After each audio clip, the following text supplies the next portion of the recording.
So, Scott, congratulations on your new book, Provoked. It is a real privilege to speak with you.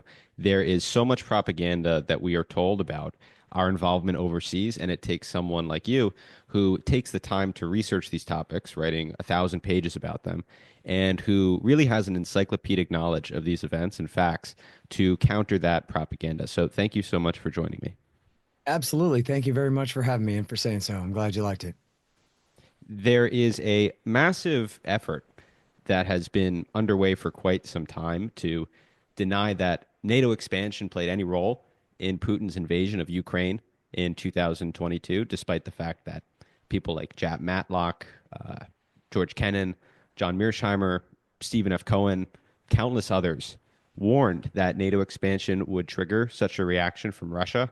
Instead, corporate media insist on a narrative that's pretty much verbatim what's written on NATO's website, that NATO expansion was never an issue, that there were never assurances offered to Russia against it, and that the real cause of the war is because Putin is a madman, a Hitler-like figure who must be stopped at all cost. You just had a debate with Neil Ferguson, who is one of those neocon historians who blames all the problems in the Middle East on Islam. It has nothing to do with our role in that part of the world, the bombs we drop, despotic regimes that we prop up. And he's moved on from trying to explain the Middle East. He's now trying to explain Russia's invasion of Ukraine. And he says, once again, has nothing to do with the West. The only motivations for Putin is because he's inherently evil and expansionist. And he even said that anyone who argues, like yourself, that NATO expansion played a role is echoing Putin propaganda. And Mhm. so I went into your latest book, Provoked, which was just released. It's very rapidly climbing all the charts on Amazon, where over the course of 1,000 pages, you very thoroughly show all the evidence, which reveals decades of objections from Russian officials to NATO expansion, assurances from U.S. officials that the United States would not impede Russian interests or take advantage of the moment, and that U.S. officials knowingly deceived their Russian counterparts. So, Scott, how big of a red line was NATO expansion, not just for Putin, but for all of Russia's national security elite going back many decades? Well, in the words of our current CIA director, is the brightest of red lines. That's what he warned Condoleezza Rice in 2008 when he was the ambassador to Moscow and said that we should not be giving this sort of half of a membership action plan, a promise to begin to bring Ukraine into NATO, that this is the issue that absolutely drives the Russian foreign policy establishment mad. And he reiterated in, first of all, he wrote a memo called Niet Means Niet, which anyone can read at WikiLeaks in February of '08. But he followed it up with an email that he quotes in his memoir as well, um, where he talks about how this is the most neuralgic issue for the Russians. It just drives them absolutely crazy. And he says, from the most enlightened liberals to the most backwards barbarian knuckle draggers in the darkest recesses of the Kremlin, they are all agreed that this is the absolute worst thing that you could do. And this is the same thing, the same story going back to the 1990s, where it's Bill Clinton and Al Gore's best friends in Russia are the ones saying, please don't do this to us. We stuck our neck out promising that you guys were cool all this time, and now we're doomed because of you. The democratic, reformist, pro-Western movement in Russia was terribly undermined by all of this going, at Russian expense, even back before W. Bush ever even came to town. And then when W. Bush did come to town, it was, after all, Putin was also the new president. He'd been there a little bit longer, but he just came in at the beginning of 2000. W. Bush follows him into power 1 year later. Then, so it's a brand new, not just century, but a brand new millennium. Then within a few months, you have the war on terrorism kickoff, where now whatever problems we have with Russia obviously have to take a back seat to the war against the bin Ladenites. And so Putin had a real chance to try to reset with W. Bush.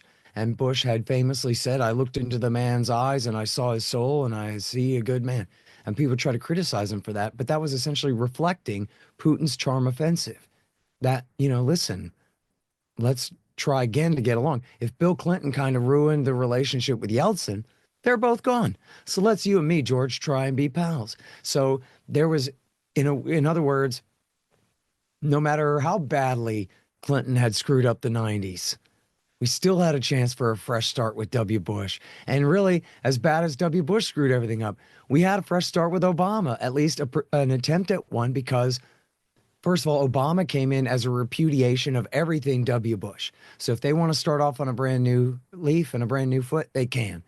Obama and Hillary Clinton, they called it the reset. Let's forget whatever George W. Bush screwed up and let's try again to get along. And now Putin at that time, because of the Constitution, he obeyed it and stepped down and became prime minister. Everybody knew he was really the power behind the throne, but he was respecting the rule of the Constitution and stepped down at his term limit to go back to, or to go to the parliament and let his handpicked successor, obviously, Dmitry Medvedev, take his place.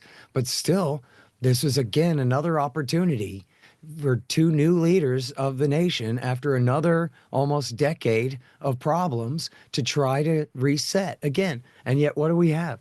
Essentially, Harrison, the way it is like, just imagine that Joe Biden won the election of 88 and he's been president ever since then. That's all it is.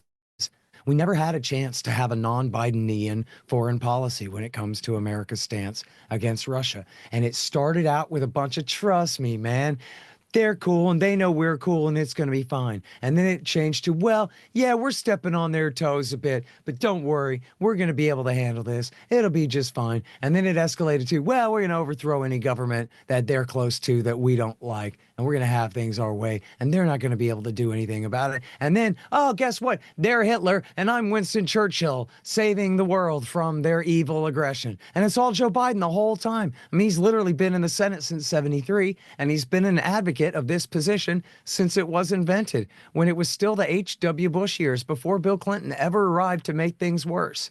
You know, the Americans knew at the fall of the Cold War that they had to solidify their position as the dominant military force in Europe. After all, America is not in Europe. America's in America. So how do you get them to continue to accept American dominance if the Soviet communist enemy is gone, and not only gone, but completely withdrew, not just from the Warsaw Pact nations, but even the so-called Soviet republics had been set free? So what excuse do we have for NATO to even exist at all, for American dominance at all? And the excuse became, well, because we're spreading stability. We don't want France and Britain and Germany and Poland, for that matter, now tussling over who's going to be dominant in Europe. We'll be dominant and we'll be friends with everybody equally on that list. And so they won't have to have the typical European contest for dominance over the continent. And because essentially America does respect these nations enough that we have our military forces there and we dominate their foreign policy, but we don't like ruthlessly colonize and exploit Western Europe, right? They are sovereign mostly, you know, and so we have a deal with them, right? We're not occupying Germany with brute force. We're allowed to be there under various compromises. And so then the theory is that everywhere we go, we spread peace. Everywhere we go, we spread stability. If we want to bring Slovenia, Hungary, and Slovakia in a row all into our alliance, well, then that means that Hungary has to solve any border disputes with Slovenia and Slovakia first. If they want to draw the line 10 miles this way or 10 miles that way, they're going to have to work it out before they join the alliance, and they're definitely not going to be allowed to fight it out once they do. And so there's a lot of self-justification here that you see what we're doing. We're just spreading stability, see? But what they're really doing is they're excluding Russia the whole time. And they're leaving countries like, at first, the Baltics, although they quickly incorporated the Baltics in the second round, but especially they're leaving countries like Ukraine in a terrible position, stuck between East and West here. Do they choose Russia or do they choose the United States? We're not going to let them just be neutral and remain kind of a bridge between the two, as was recommended by many wise leaders and even not so wise leaders, said, geez, you know, we should really find a way to ensconce permanent neutrality. You and your listeners may be familiar with how during the Cold War, the original Cold War against the Soviet Union, Finland and Austria both had neutrality. Now, Yugoslavia was communist, but outside of the Warsaw Pact. Austria and Finland were not communist, but nor did they try to join with the Western Alliance against the Soviet Union. They just stayed in the middle And by maintaining neutrality, stayed out of a fight. If they'd chosen either side, it might have made matters worse. And so that was where those compromises came from. So there were many people, including some of the most expansionist, pro-NATO expansion hawks like Henry Kissinger and Zbigniew Brzezinski, who really took the lead on this. They also both said at various times, we ought to permanently incorporate Ukrainian neutrality and make it part of their constitution, make it part of the agreement with the United States, make an arrangement with Russia that they understand we're not seeking to bring Ukraine into NATO because we know what a terrible problem that will cause for them. Even the hawks said, don't listen to me when I say hawkish stuff. We really need to be more cautious when it comes especially to Georgia, but even more, especially double when it comes to the issue of Ukraine, because it doesn't just share a border with Russia. It also shares it has this huge land area within it that used to belong to Russia and is also strategically important as it's not just includes the Crimean Peninsula, which holds their Sevastopol naval base, but it also guarantees fresh water access from the Dnieper River through a man-made channel to Crimea. And so they have to control not just the Donbass in the Far East, but they also have to control the so-called land bridge, Zaporozhye and Kherson, the provinces that lead from the Donbass to Crimea in order to protect the water. Now, maybe Kiev shouldn't have cut off the water in 14, but they did. And they gave the Russians that extra motive even to control not just the far eastern two provinces, but the far eastern and southern four, which is where they are already now. The question is whether it's going to get even worse and whether they're going to seize Kharkiv and Odessa, virtually all of what used to be Russian territory there.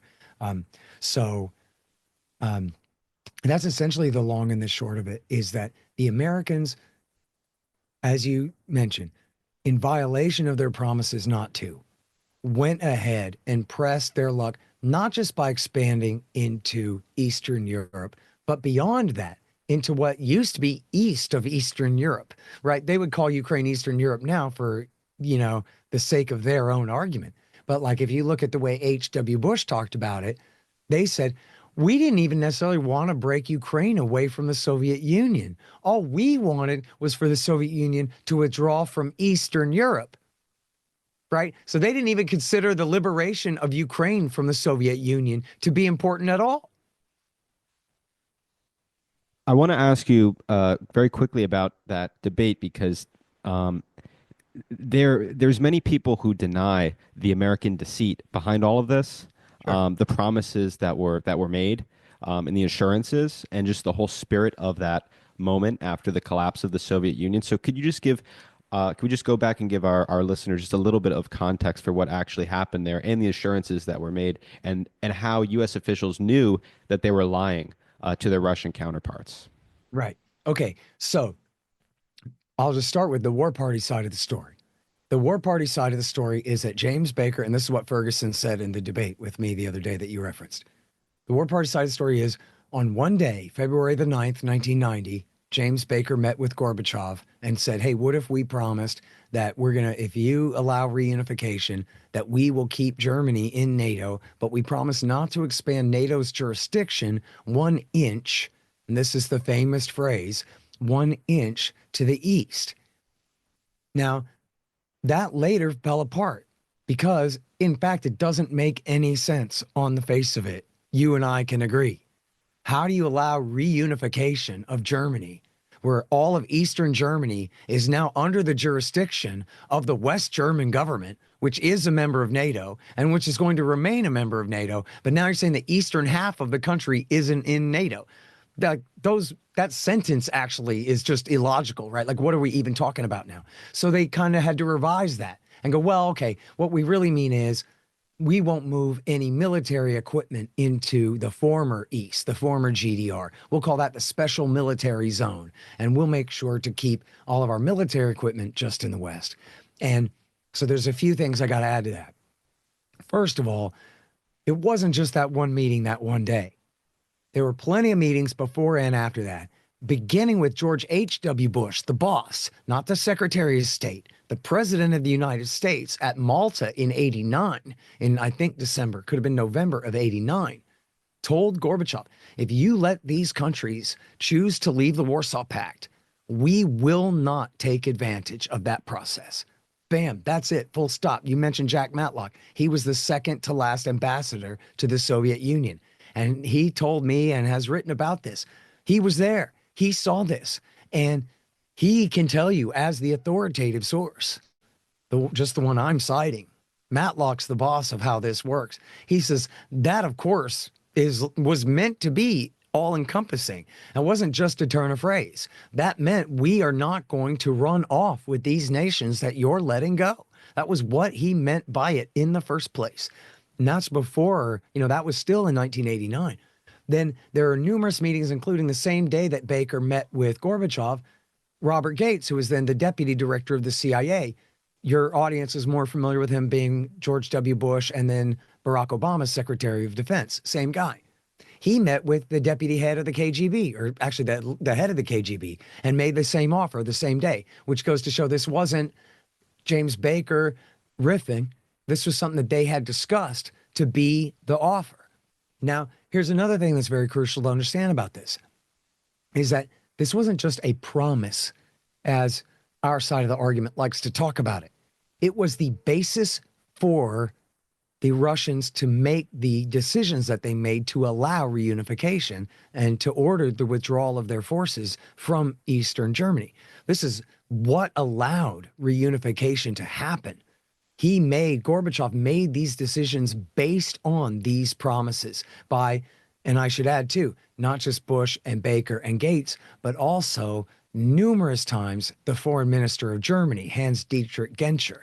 And he oftentimes went much further and would say by name. And that means, of course, that we also can't go east and incorporate nations like Poland, Hungary, or the Czech Republic or the Baltic states in either. He said that specifically, and he said it specifically right in front of James Baker at a press conference where he didn't contradict him. And in private, we have the documents where Baker didn't contradict him.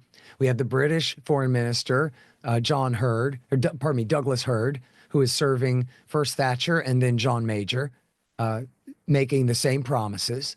All right. And then we also have, and this is what's crucially important here, we have the final treaty as negotiated and signed by all parties here. And that is what they called the 2+4. So that was the two Germanys, the Soviet Union, America, France, and Britain. They're the ones signing the deal. And what the treaty says is it promises that special military zone, that exclusive zone where we won't put military forces, especially we promise nuclear weapons, into East Germany. Now, that sounds like, and if you ask James Baker now, or if you ask Peter Baker, no relation, from the New York Times, who reports about this, they will say, well, your big 1-inch promise isn't in the treaty, Horton, so you have to shut up. But that's not the deal. The thing is, there are two things about that. First of all, it doesn't have to be necessarily written in there to stick and to count. I can elaborate that in a minute. But more importantly for this is that the fact that they have this special military zone in East Germany shows, Harrison, that they were still essentially trying to respect the promise that they had made. Because after all, if everybody knows that they can bring Poland and the Baltic states, Hungary and the Czech Republic into NATO at that point, Czechoslovakia still, and if they could just bring these countries directly into NATO without a problem and put their military forces in those countries, well, then what difference did it make if they moved them into Eastern Germany, if they can move them into Poland, right? So in other words, their promise to not put the military forces into Eastern Germany was essentially still respecting the promise not to expand NATO in general. And then we see that same thing reflected years later in the Founding Act from 1997, where they promised when they created the Russian NATO Council that, yes, we are doing NATO expansion beginning next year with Poland, Hungary, and the Czech Republic. But we promise not to move military equipment into any of the new Eastern European nations.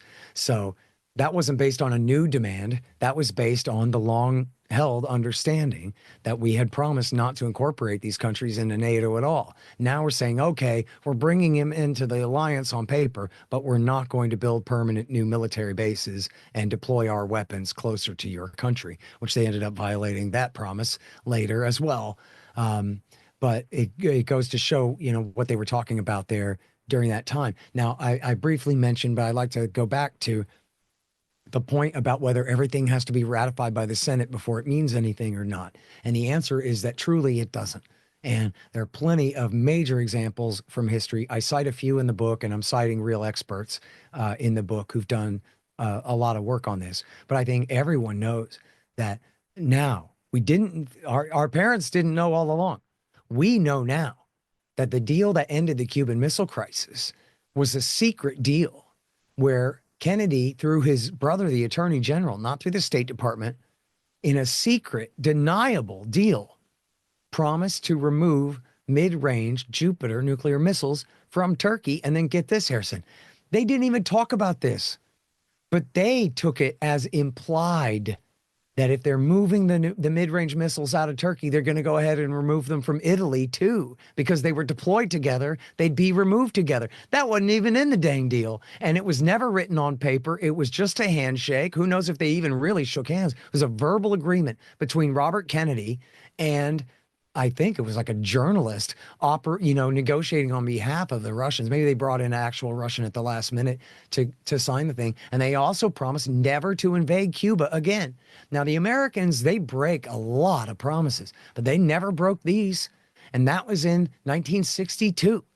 And they have not invaded Cuba ever again since then. They did try to kill the president a few times, but they didn't invade anymore. And they did withdraw those missiles, and they stuck by it. And they haven't redeployed mid-range missiles. We have nuclear bombs, air-delivered nuclear bombs, but we do not have nuclear missiles in Turkey or Italy to this day, importantly. And then another very quick one is they had a deal that they signed about how to negotiate Austria's neutrality, as I mentioned, stuck between East and West in the Cold War. Well, then they just took that deal and they applied it to Berlin, which was or West Berlin, which was a free city in communist East Germany. The whole western half of that city was occupied and protected by America and Britain, but it was wholly surrounded by communist East Germany. So what a tricky situation. How do they handle it? On a handshake and a fist bump and a spoken word deal that what we're going to do is we're going to apply basically the deal that we worked out regarding Vienna. We're going to apply that to Berlin as well. And they do this all the time. And again, it wasn't just a promise. It's that based on the promise not to expand NATO, Gorbachev then acceded and said, fine, we'll allow reunification then. So it wasn't just a promise, it was an agreement. And maybe it's not baked in blood, but it's still spit shake, and that counts. Or are we not gentlemen, or what? It's amazing because the things that you're saying, a lot of it's been known for at least the past few years, and yet I've seen many academics especially deny this. Peter Berger, obviously, you mentioned as an example in January of 2022, wrote an article in the New York Times completely denying that this agreement was ever made. And the point about this being an informal agreement and the importance of informal agreements in Cold War diplomacy is made by many people, including, if you look at your footnotes, Mary Surratt, Joshua Shifrinson from Harvard. And a lot of these facts that you're saying, none of them come from Russian sources, that they come from academic sources and the National Security Archives and the people that I've mentioned. And yet it's labeled as pro-Putin disinformation. Why do you think that is? Why is there such an effort not to engage with any of the things that you're saying and just to outright reject it as propaganda? Because they'll lose. They can't face up to this stuff at all. So they want to pretend it exists or just impugn the motives of whoever's saying it. I want to add one name to those that you mentioned there, a guy who really deserves a lot of credit. His name is Mark Trachtenberg, and he's from UCLA. And he has this thing. I wish I could have just plagiarized the whole thing, but I didn't have the space, and I guess you get in trouble for stuff like that. But I actually make a special note in the footnote that this guy debunks every claim. So he doesn't just make the claim that a promise is a promise and a deal is a deal. Every time someone claims that it's not true, He goes through and he dismantles their arguments and he provides the counter argument to all of the best counter arguments here. And it's just airtight. You just cannot beat what that guy argues, no matter what. Bring your flamethrower. You cannot touch it. He is correct. And everybody else, all the best you could do is, if you're honest, is do like W. Bush said when he was caught on tape by the Russian pranksters on YouTube, the YouTube pranksters. They tricked W. Bush and they go, ha ha, yeah, James Baker promised not to expand NATO, but you did it anyway. Ha ha ha. Pretending, I think they're pretending to be Poroshenko at the time. And Bush goes, well, you know, Baker was the Secretary of State for my dad. And that was a long time ago. And that's all he's got. That's his only argument for I can break any agreement I feel like. Hey, Bill Clinton did it before I ever got here, so I can do whatever I want. It's really amazing that this propaganda continues. I want to ask you about just a historical question in your book. You point to many critics within the DC establishment of NATO expansion, and there are many. Why didn't anyone listen to them? Why did the neocons win out? Money and parochial politics, domestic, local concerns. In libertarianism, we have this theory, and I really need to read a book or two about this because I keep bringing it up. I barely know anything about it, but I know enough. It's called public choice theory. And basically what it says is that what you would think of as the national interest, if you and your wife were sitting at the kitchen table saying, well, it seems like what would be good for America would be this or that, that's not how decisions are made. Decisions are made by people with power, and they make decisions based on what they think is best for them rather than what is best for the nation overall. Or if they do have some kind of vision for the national interest, it still has to be very tempered by their own individual interests. After all, Harrison, we can't do the right thing if we lose the next election. So that's the thinking that goes into it, right? As everybody's familiar with. Join the system, sell out to it. How do you change it from within? You can't. It changes you. That kind of argument, right? That's what happens. So Clinton and them are in there, and some of their guys really want to go slow about this and are really reluctant to do it.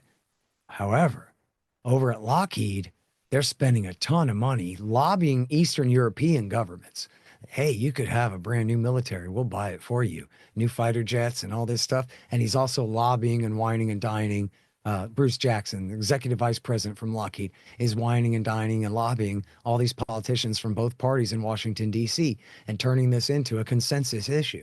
Now, Bill Clinton, the president, and his men are like a little bit behind the consensus. Newt Gingrich, who, for people old enough, might remember that after 2 years of Clinton, he got his ass handed to him in the midterm elections of 1994. And this is where the Republicans came back to power in both houses of Congress for the first time, I think, since FDR, or since, going way, way back anyway. The Democrats had ruled for like 40 years. And they came back and they had to contract with America. And Newt Gingrich was this strong-willed House Speaker who was going to, push this agenda.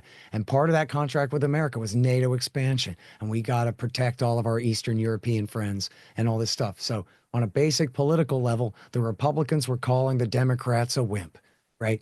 Then you also have, to narrow it down, literally you have Polish votes that are up for grabs in Illinois and in Pennsylvania. And this very much can be the difference in the Electoral College of whether these states go your way or the other way.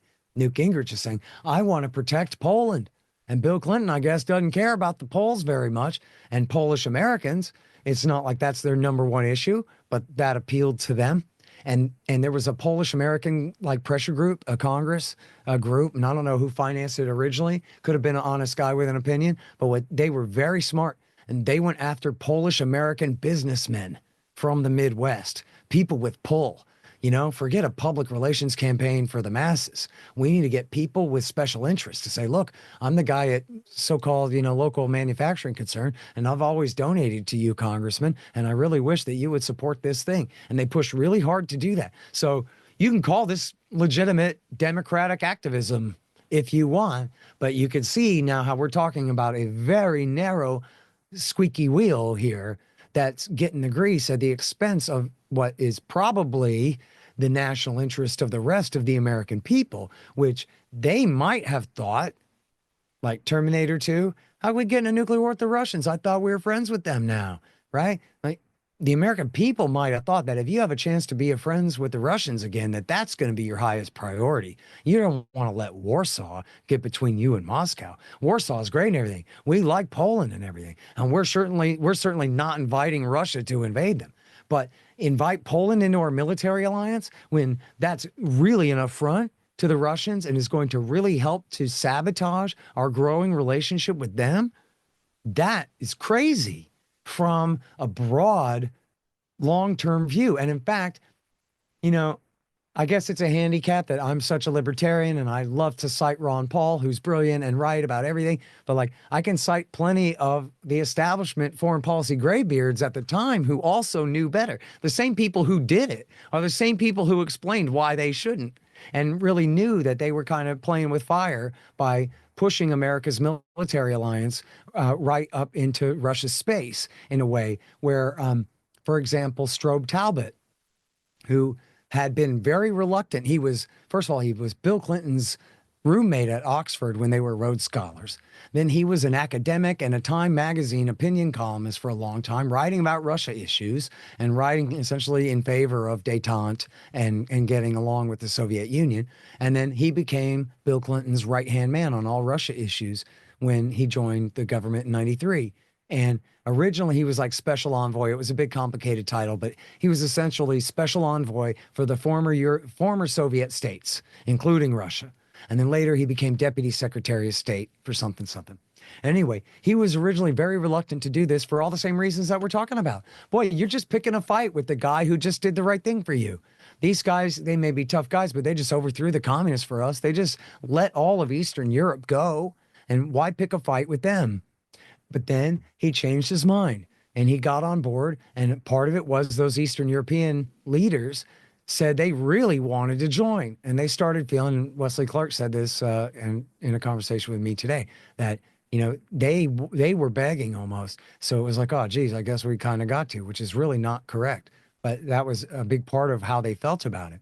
But then here's the punchline about Strobe Talbot, is that in 2017 or 18, there's a reporter for the New York Times Magazine named Keith Gesson who went and caught up with Strobe Talbot. So now we're talking about before our current horrifying war, when it was just the evil, horrible, so-called low-level fighting going on between the Maidan so-called revolution and the outbreak of war in 14 and the worsening of the war in 22, right? During that kind of low-level fighting period.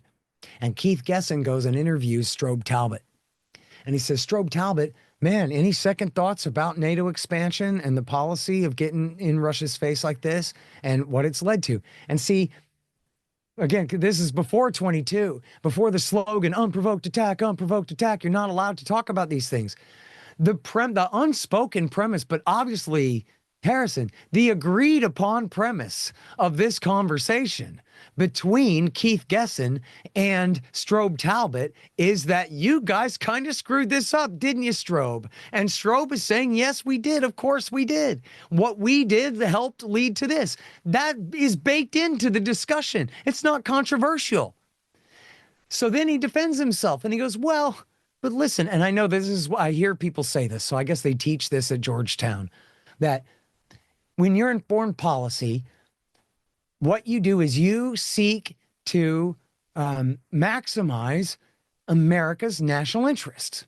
And what he says, the way he says it is, he says, if your policy is anything but the following, you'll be out of power and it won't be your policy for very much longer anyway. And that is, when you're in power, you do what you can in favor of the national interest. But then Strobe Talbot muses to himself. I don't know if Keith Gesson poked him with a stick or what happened, but then he says to himself, he adds, he goes, you know, should we have had in mind sort of a higher, wiser concept of our national interest instead of the more immediate one that we sought? In other words, this is what I don't know if all economists use this, but I know the Austrian school economists talk about time preference, right? This is, do you want to spend what you have now on immediate gratification now, or do you want to save up and get something better, more important later? maybe even invest in making something more and better later with your savings rather than giving in to immediate gratification. Gratification, we call that having a high time preference, right? Let's just go out to the strip club and spend all the money on coke and whores and fun. And then having a low time preference is actually I'm saving up so that in 15 years I can open up my own business with my Uncle Bob, right? This is right. So what's Strobe Talbot talking about? He has a high time preference. We got to round up some Lockheed dollars and some Polish votes right now. And the longer time preference, the higher, wiser conception of America's national interest, Washington's marriage with Moscow is the most important relationship in the whole world ever and forevermore. There's nothing more important than us and them getting along. And that doesn't mean that we let them run roughshod and do whatever in the world that they want. But it means that we absolutely refrain from picking unnecessary fights with a bunch of guys who are sitting on 7,000 H-bombs. And then just as George Kennan, you mentioned George Kennan. When George Kennan, who was the wisest graybeard they considered at the time, he had helped to inaugurate the first Cold War with his long telegram and his on the sources of Soviet conduct piece for foreign affairs. When he warned against NATO expansion in the 1990s, he said, I'll tell you what's going to happen. The Russians are going to react against this. And then all the people who are now telling us, don't worry, they won't, will then say, aha, see, that's how the Russians are. And that's why we have to do this, to defend from them. And then he says, but that's just not right. And I say Kennan wins because he said that in 1997. And so we're just living through his prophecy being fulfilled by the men who refuse to listen to him. I mean, what else can you say? Scott, I have one final question for you. It's about Syria. This week, I saw Bill Kristol and Ann Applebaum cheering on the rebels and anti-Assad fighters in Syria. It's a war that Americans, myself included, know very little about, and that's deliberately the case. Much of what we do abroad is concealed and distorted and memory hold, and it takes researchers like yourself to do the great, important work that brings this information into the public spotlight. There have been many lies about our involvement in Syria, beginning with our motivations for interfering in the first place. We've been lectured, at least since 2011, by Western officials that we need to remove Bashar al-Assad because of his human rights violations. But those are human rights violations we've never really had a problem with. We were using Syria as a pit stop to torture people in our extraordinary rendition program, and we didn't really have a problem with human rights in Syria then. So what explains our involvement in that conflict, and what type of rebels are we supporting? Because last week I spoke with Professor Kachanovsky from the University of Ottawa about the rebels that we're supporting in Ukraine, the supposedly moderate factions in the Azov battalion, who we're told are no longer neo-Nazis, and that's why we're sending them trucks full of weapons. And we're told there's moderate rebels that we're supporting in Syria as well. So could you tell me a little bit about this? Mm-hmm. Okay, so I'm going to make this a challenge for myself, and I'm going to try to go back in time far, but also speed through it. So it's 1996, and Bill Clinton's the president, and the Republicans and the neoconservatives are out of power. And I use neoconservatives in its very tight biographical designation. We're talking about 100 men or so, not hawks nowadays. We're talking about the neoconservatives. And three of their most prominent leaders are David Wormser, Richard Pearl, and Douglas Feith.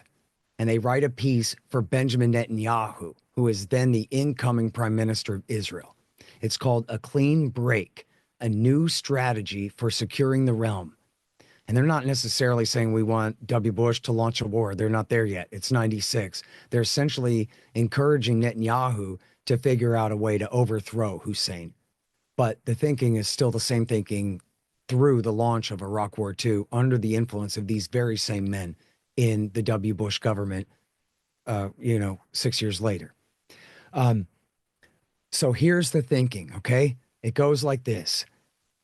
If we get rid of Saddam Hussein in Iraq, that is secular Sunni Saddam Hussein, if we get rid of him, that will empower the supermajority Shiites.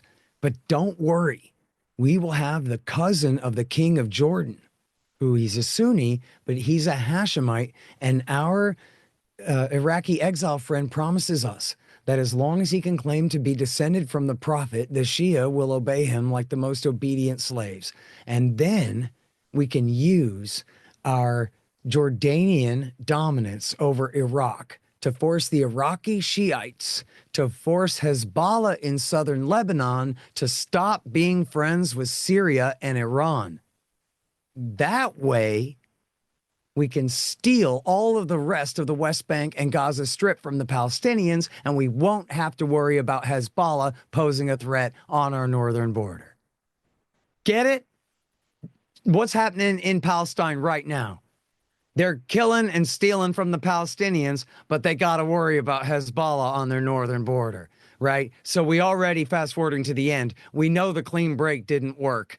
But that was the plan. As convoluted and insane as it sounds, that was the plan. Now, these are the men who told W. Bush, oh, you want to go to Baghdad? You're brilliant. Let's do it. Trust us. We game this out. It's going to work. We got Paul Wolfowitz. He's the smartest guy in D.C. He says this is going to be perfect because what it's going to do is it's going to empower the Iraqi Shiites, but we're going to have dominance over the Iraqi Shiites. And even though the cousin of the king of Jordan died, never mind that. We have our Shiite Iraqi sock puppet, Ahmed Chalabi, and he's going to be the new leader for us. And then we're going to accomplish all those same goals. And we're even going to build an oil pipeline to Haifa so that the Israelis can save a nickel a barrel on oil, right? So that's why they launched the war. Then what happens? It blew up completely in their face. And instead of America and Turkey and Jordan having dominance over the Iraqi Shiites, Iran has dominance over the Iraqi Shiites. Of course they do. The Supreme Islamic Council and Dawa Party had been living in Iran for 20 years, ever since Jimmy Carter hired Saddam Hussein to invade them in 1979, 1980. And so they were the traitors. They were the Iraqi traitors who had chosen Iran's side in the Iran-Iraq war when America backed Iraq in the 80s. Now, here they are coming back across the border with George W. Bush, and he leads them all the way to Baghdad, overthrows not just Saddam, but the secular Sunni Ba'ath Party, and fights a horrible, you all remember it, 8-year civil war on behalf of the supermajority Shiites against the Sunnis. But as we discussed here, if we're talking soccer, this is an own goal.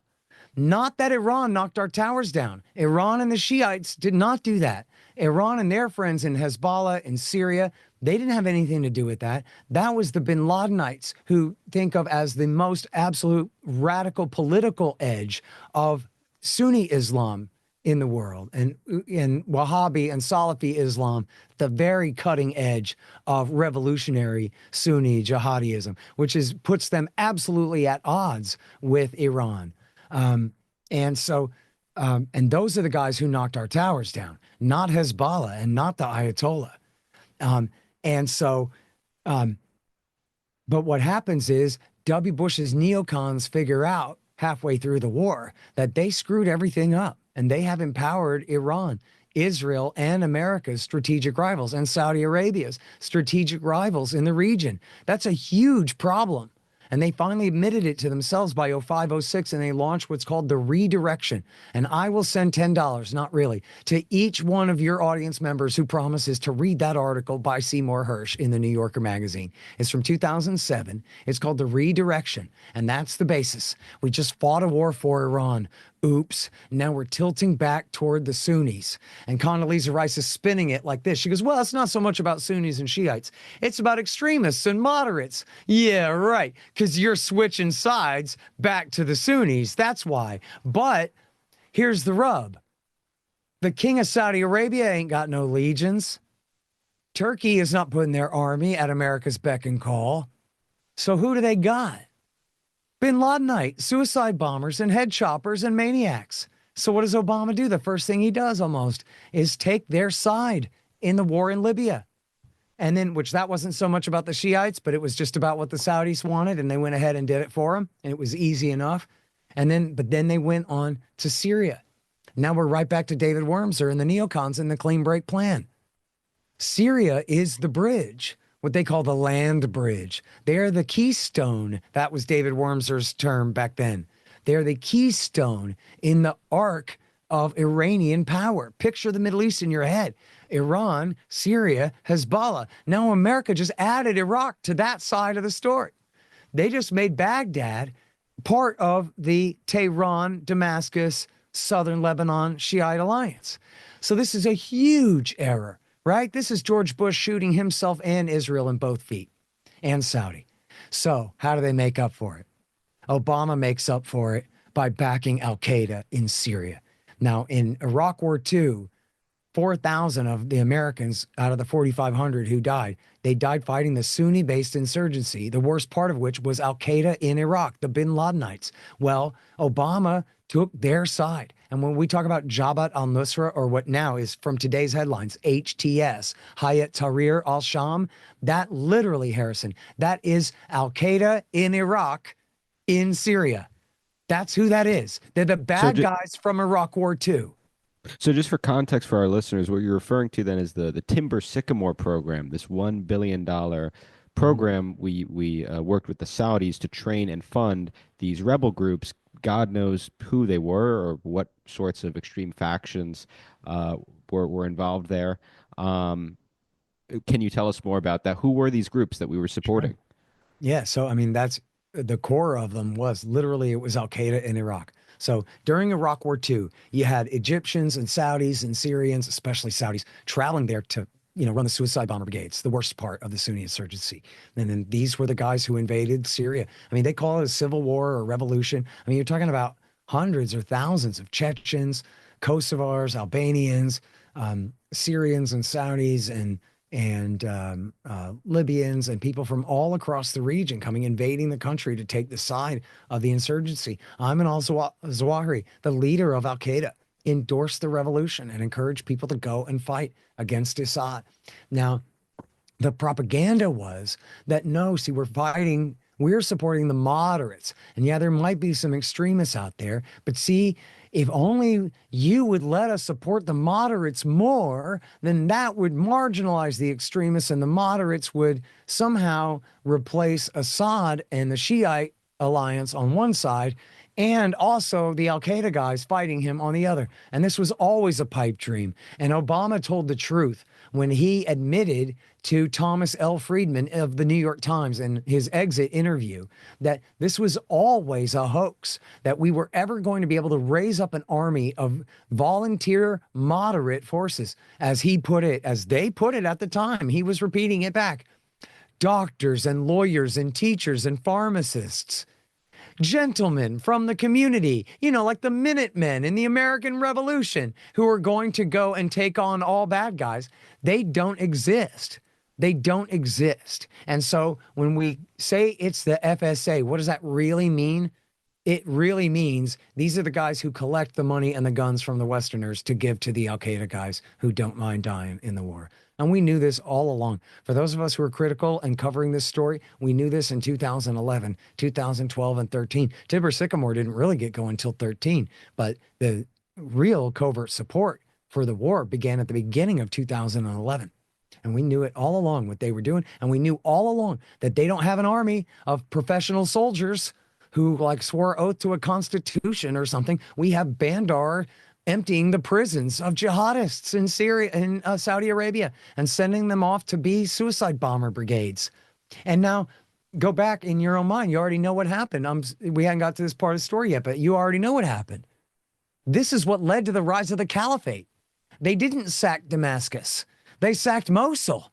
They didn't go west. They went east. They consolidated a nation state over all of eastern Syria and western Iraq from 2013 in western Syria. In eastern Syria. And then 1 year later, in June of 14, they rolled in and conquered all of western Iraq, predominantly Sunni Iraq that had been left wide open for the taking by the Shiites the Americans had put in power in the last war. And so that was when this guy Baghdadi, who was nothing but Zarqawi or a bin Laden clone, got up there like Mussolini. You gotta love the imagery there. The cross between Osama bin Laden and Benito Mussolini.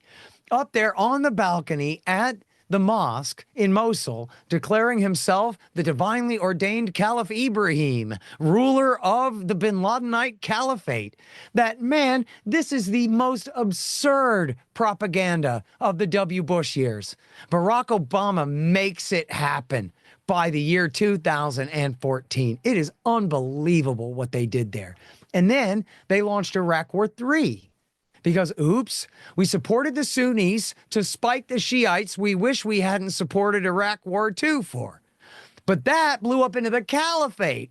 Bin Laden himself up there, basically the dictator of a nation. We can't have that. So then we launch Iraq War III in alliance with the same Iraqi Shia we wish we hadn't fought for last time, and with help literally from the Iranian Quds Force to help lead the war against the ISIS Caliphate Islamic State on the ground. And we have, and I cover this in my last book, Enough Already, where in Saddam Hussein's hometown of Tikrit, you literally have the Quds Force, the Iranian special operations top tier guys, leading Iraqi forces on the ground with the Americans flying air cover to destroy the Islamic State. And John McCain said, oh, we're flying as Iran's Air Force right now. Yeah, against the bin Ladenite Caliphate. And meanwhile, at the same time, as Michael Horton, no relation to me, the great expert, pointed out, we're flying as Al-Qaeda's Air Force in Yemen. Because Yemen had been taken over. There's a whole other interview. Yemen had been taken over by a group of Shiites who were friendly with Iran. And so America took Saudi and UAE's side in a war that also was on AQAP's side, on Al-Qaeda in the Arabian Peninsula's side, against their enemies, the Shiite Houthis there, and fought that war for 8 years. And now counting. Now we're back doing it again. And so that's the thing of it, is John McCain was right. We were flying as Iran's Air Force, but that was certainly better than flying as Al-Qaeda's Air Force. And it was all because of, one, his Iraq War II, and two, his war for the terrorists in Syria, that he did nothing but lambaste Obama for not doing enough for these kooks the whole time. And I talk about in the last book, and by the way, if people look at my Twitter feed, I just in the last day or two, and I retweeted a couple of times. So if you just look at Scott Horton Show, I meticulously reposted as a Twitter thread my entire Syria and Iraq War III chapters from the last book there. So you can read all about this. And I talk about how, you might remember, there's a famous picture of John McCain on the porch with a bunch of terrorists. And he was falsely labeled by some people on the internet as meeting with literally Baghdadi, the head of the Islamic State. But that's not who it was. And I don't know the guy's name anymore, but I used to. You can find out through real journalism the names of all of the men on that porch that day. None of them were Baghdadi. They were not the leaders of ISIS. That was embellished. But so what? That doesn't matter, because guess what? Who they were? They were the Northern Storm Brigade. And 1 month before they met with John McCain, they told Time magazine, yeah, we're proud veterans of Iraq War II, where we fought the Americans on the side of the Sunni insurgency, a month before he went and met with them. And then he went and met with them, and then they were the same guys who then kidnapped the journalist, the Israeli-American journalist, Steven Sotloff, and they sold him to ISIS, who cut his head off. That's who John McCain was cozying up to there. And I say this advisedly in, confirmation bias accepted and everything. You can even read about that at the Daily Beast, where they love Al-Qaeda in Syria, and they are very reluctant to tragically inform you that, yes, in fact, their friends in the Northern Storm Brigade sold this journalist to ISIS, who beheaded him. John McCain's friends. And they had also already previously, and were on the record previously, of having kidnapped Shiite pilgrims from Lebanon and murdered them. That's who John McCain was meeting with on the porch that day. Scott, it is such a privilege to be able to speak to you. You have so much knowledge about all these topics, and given that there's so much propaganda, that the truth about our involvement overseas is just always concealed, you're a very necessary voice when it comes to these topics. So I thank you for spending this time with me. Absolutely. Thank you so much for having me.